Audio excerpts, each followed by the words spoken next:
There are three things that you want to do to be prepared for a disaster, whether it be wildfires, hurricanes, tornadoes, or earthquakes, or flash floods. You want to first be aware of the types of disasters that are most likely to hit your community and prepare for those disasters specifically and have supplies on hand. You want to make weather a part of your normal daily life. You want to check the weather in the morning. You want to check it during the day if the weather is going to be bad. Do you have to leave work early and go home and pick your kids up maybe from school or leave work early? And then you want to check it at night again, because if it's going to be really bad the next day, maybe it's best to stay home and try and alter your plans so you're not caught up in the weather. And then the third thing you want to do is create a family communication plan. Most times disasters can happen when you're all separated and you're not together. So how are you going to communicate with each other? How are you going to let each other know that you're okay? You want to write this down and practice it with your family so that everybody's clear on what they should do and who they should contact and where you should meet during a disaster. Those are great points, Marianne.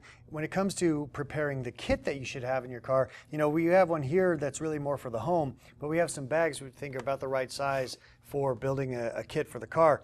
And so there are certain things that many times people will overlook when they're putting together. I mean, obviously a blanket, flashlight, water, those are obvious ones. But what about if you're traveling with your pets?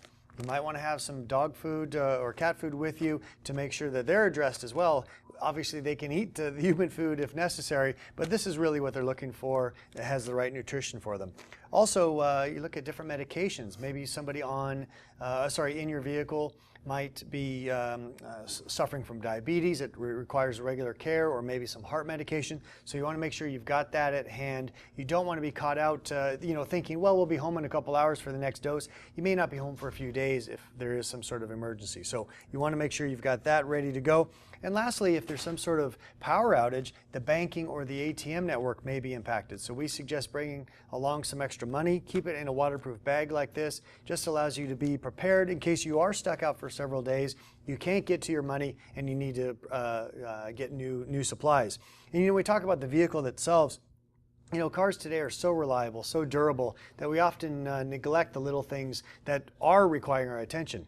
A couple of real easy ones are the batteries on board. Between the extremes in summer and winter time, that's really tough on a battery. So now, before we get ready for the winter, now is the time to have that battery tested. If it doesn't meet your specification, let's get that replaced before you get stuck at the side of some snowy road. Another thing are tires. Tire pressure has such a huge impact, I should say, on fuel efficiency and also safety. So make sure your tire pressure is correct and also have that tread depth tested. If it's not correct, get some new tires on there before we get wet and icy outside. And lastly are just some of the fluids on board. If you're going out for any duration of a drive, make sure you've got plenty of fuel on board. You don't want to be caught out, unable to find fuel when you need it. And wash your fluid and the wipers themselves. During the summertime, it's usually just to clean off rain, but when it gets in the wintertime, road grime, ice, lots of different things are going to end up on that windscreen, and we want to make sure that our visibility isn't impacted.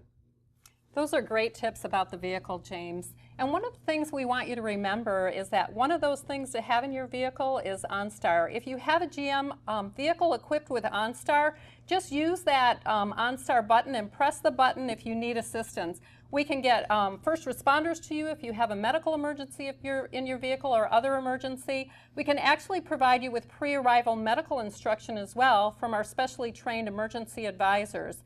And during disasters, if you need routing assistance, we can help you evacuate away from the disaster, and we can actually help you route around those difficult conditions. And another thing I'd like you to remember is you can press that button if you need help connecting to someone. Let's say your landline phone is down or the cellular infrastructure is not working, your cell phone may not be working. Press that button, will help you make a call and connect to your loved ones so that you can tell them where you are and that you're safe.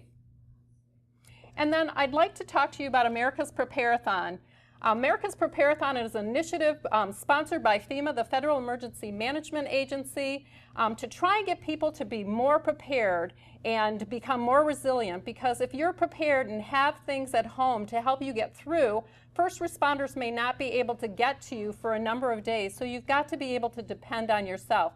So America's Preparathon is a way to get you excited about being prepared and take those steps that you need to do to be prepared at home and in your vehicle as well. And to find out more about America's Preparathon, you can visit ready.gov.